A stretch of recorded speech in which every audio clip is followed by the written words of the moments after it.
Hello students, welcome to the new class and today we are going to study about the inputs to the computer. So before we start, let's do some revision. So we have learned that conditional statements are the statements that help us in the decision making. Okay, we had learned two structures. First is if else. If else is the conditional statement that is used when we have only two conditions. And the next is if, elif and else. It is used when we are having three conditions or more. Now let's do an activity to do a quick revision. John and Paul are trying to understand if they are eligible to vote or not.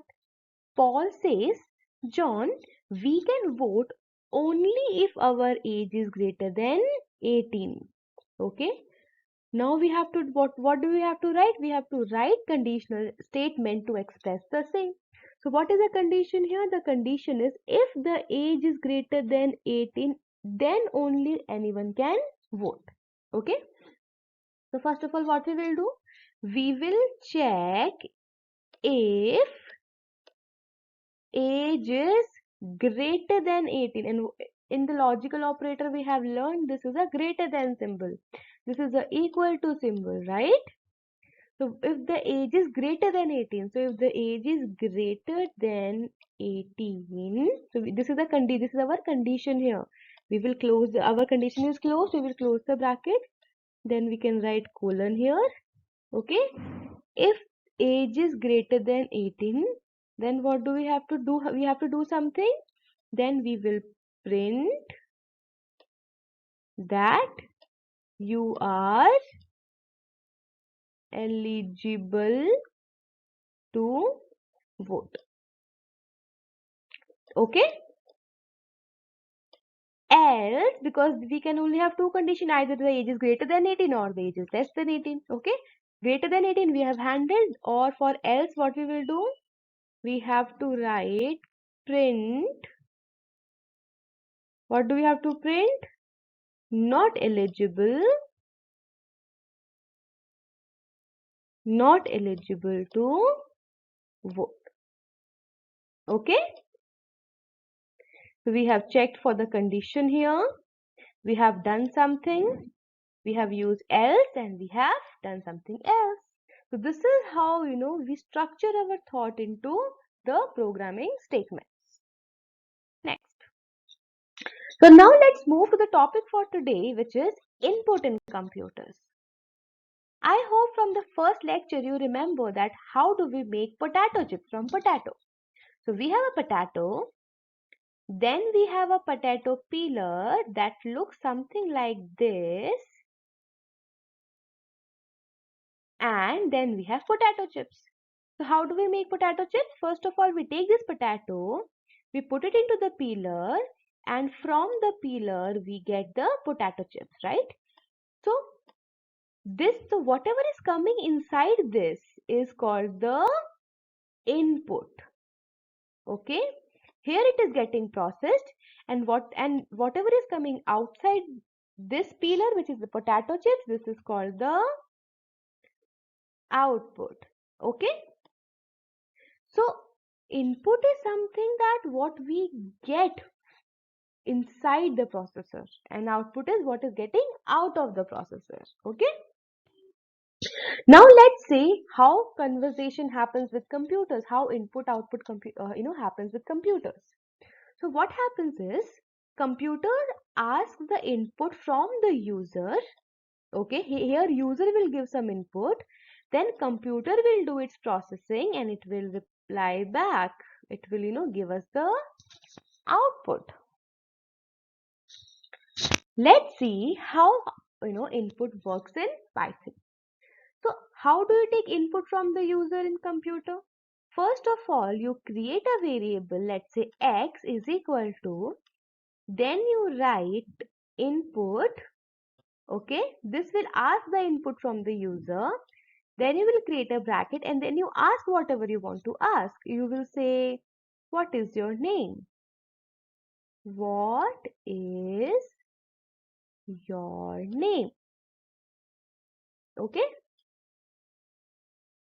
Okay.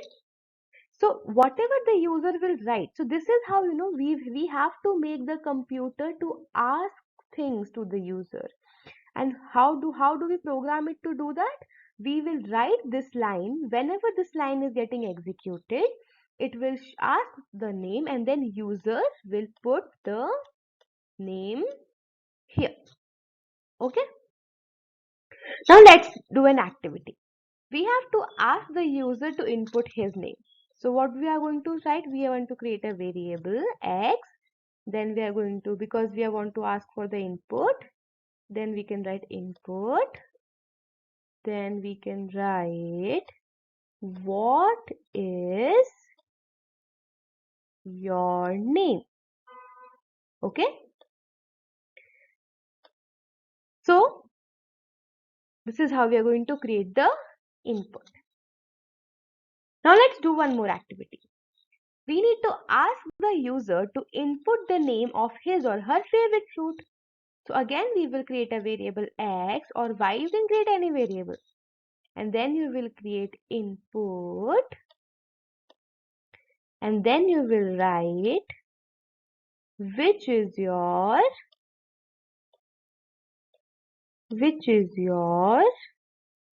favorite fruit.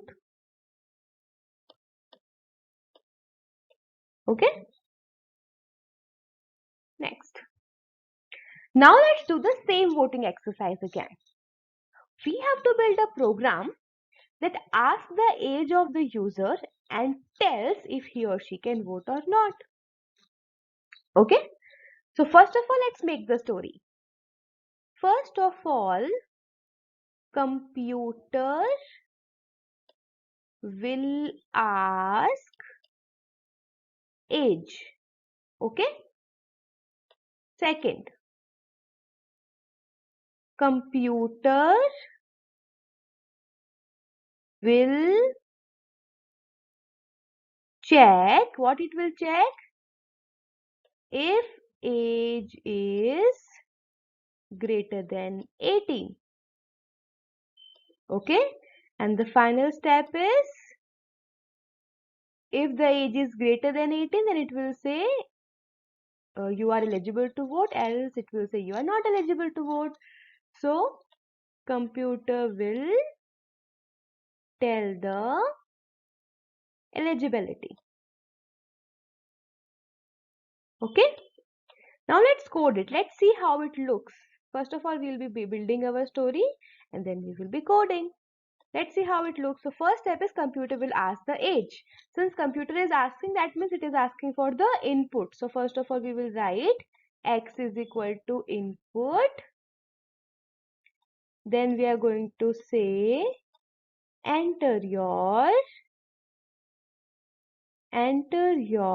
age. Okay. First part done. Now user will whenever the user enters the age, it will get stored into this variable. Computer will check if age is greater than 18.